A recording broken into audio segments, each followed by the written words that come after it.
2006 would see the launch of Nintendo's Wii video game system. With its innovative motion controls and new style of gameplay, the system opened up a whole new chapter in video game interactive gaming. The system's pack-in title Wii Sports showed gamers some of the possibilities of how the system's control interface could be used in future titles for the system. One of the games included in this pack-in was a motion-controlled boxing game. While a fairly shallow game at its core, the title helped gamers envision how Nintendo could finally make a return to the Punch-Out series using this new system's control scheme. In late 2009, fans would finally see the next iteration of their long-abandoned series, simply titled Punch-Out. For the first time in the series, the game was not made by Nintendo's R&D department. The title was developed by Next Level Games under the direction of Bryce Holiday. Next Level Games had done previous work for Nintendo with the Mario Striker series of games. Nintendo staff member Kensuke Tanabe would be the company's overseer of the project. Tanabe also sought out approval as well as advice from series founder Genyo Takeda. Takeda told Tanabe to do whatever he wanted, but to add something new to the game. Tanabe was at a bit of a loss initially, as he felt the NES title he was going to base the new Wii title on already had a strong base and wasn't looking to change the formula. So instead of altering the game, Tanabe and Next Level Games decided to add to the foundation the series has always been based on. While technically not a remake of the original NES game, Punch-Out on the Wii borrows heavily from its NES predecessor. Little Mac returns to the series as he and his manager Doc Lewis fight their way through 3 major boxing circuits in the game. The entire original cast of fighters from the original NES game returns, with the exception of Mr. Dream and Tyson. Aaron Ryan, as well as Bear Hugger from the SNES Super Punch-Out game, are also included, while Disco Kid would technically be the only newcomer to the series included in the game. The series graphics were for the first time updated to 3D, however cel shading was used to still give the game the classic cartoony look the franchise is known for. Since the last Punch-Out entry made, many technological advances had been made and game creators were able to really add some detail, not only to the general aesthetic look of the fighters, but their animations as well. The Punch-Out series had always played on the comic-like humor of their in-game sprites. Fighters' personalities were portrayed through their look, their actions, and, in the NES game, their in-between round banter. Punch-Out for the Wii really expanded on this concept by including short still slides of each fighter before the fight in a comic book fashion.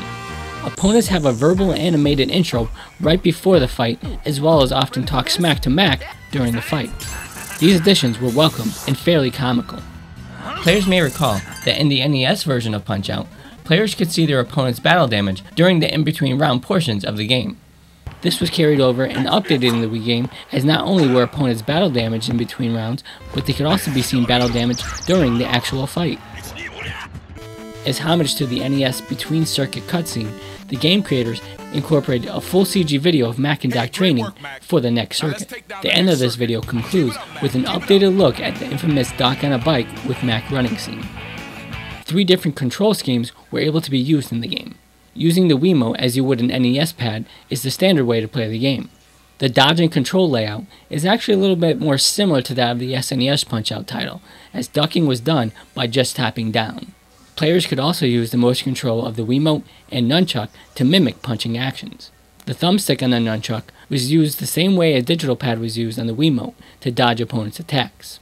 The third control setup incorporated Nintendo's Wii Balance Board into the nunchuck and Wiimote control scheme. Instead of using the analog stick to dodge and duck, players would lean in the appropriate direction on the balance board to do so. Both of the motion control schemes unfortunately aren't as accurate as using the Wiimote in the classic style, however they do bring a more interactive experience to the game. The core gameplay mechanics from the previous Punch-Out games were brought over to the Wii title and really didn't change too much. Dodging, countering, and learning your player's techniques are again key to the game. Players do have more opportunities in the Wii title to be more offensive, even more so than the SNES Punch-Out game, but they still have more opportunities to land more punches by being more of a defensive fighter. The Wii game goes back to the 3-round system, with dialogue between rounds, and also incorporated the Heart and 3-star Super Punch system from the NES title. In addition to this, players who obtained and stored 3 stars were able to deliver an even more powerful Super Punch to opponents. Like the SNES Punch-Out, players were able to regain health once knocking down the opponent, which again came in handy when fighting the harder fighters. One new feature brought to the table was the ability to recover from a third knockdown. Usually when Mac was knocked down consecutively 3 times in one round, the game is over for the player. In the Wii title, hitting the punch buttons rapidly while Mac is going down will occasionally give him a second wind and jump back into the fight. If Mac falls again though, he is out for the count.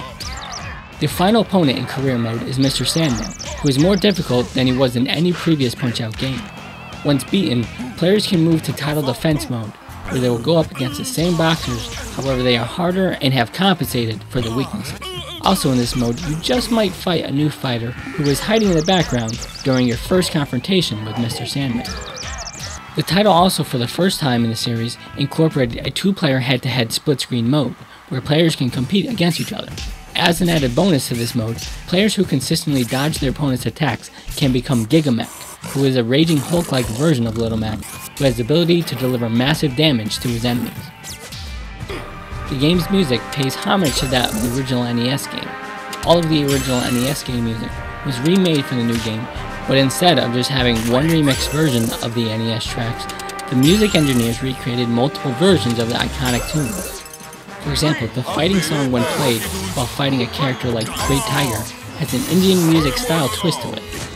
When playing against someone like Bear Hugger, the tune has more of a country folk sound. In 2009, as an exclusive bonus to members of Club Nintendo that achieve elite status, Nintendo offered members 2 prizes. One was a funny looking Mario hat, while the other was an exclusive download of Doc Lewis's Punch-Out. The game pitted Mac against his manager Doc Lewis. Every time players defeated Doc, the difficulty of the sparring mode was increased. While the game supported classic Wiimote controls, as well as the Wiimote and Nunchuck controls, it did not support the Wii Balance Board. While it isn't an in-depth game by any means, the title was a great bonus for Punch-Out fans that included brand new dialogue, cutscenes, and animations, so it wasn't just a rehash of the main Punch-Out Wii release. Punch-Out on the Wii was a fairly well-received game that sold well. Most reviewers are quick to point out that it's just more of the same classic gameplay, and while this is true, die-hard Punch-Out fans would not want the game to be any other way. Nintendo and Next Level Games successfully created a game that new fans and series veterans can enjoy. The Punch-Out series is a staple in the Nintendo library. For many years, it has brought entertainment and excitement to gamers who may not even be fans of boxing. The series exemplifies how a game can be for both the casual and hardcore gamer alike, that some games just can't replicate. The Punch-Out series has been permanently resonated into many gamers' minds, so deeply that a simple image, or even a sound from one of the games, can trigger off the tiniest recollection of that time when we were kids, trying to beat that next opponent, learning a new code, or, for the first time, getting to Mike Tyson on our own. It's games like these that stand the test of time and live in gamers' hearts forever. With the series being so highly regarded, I highly doubt we have seen the last of Punch-Out.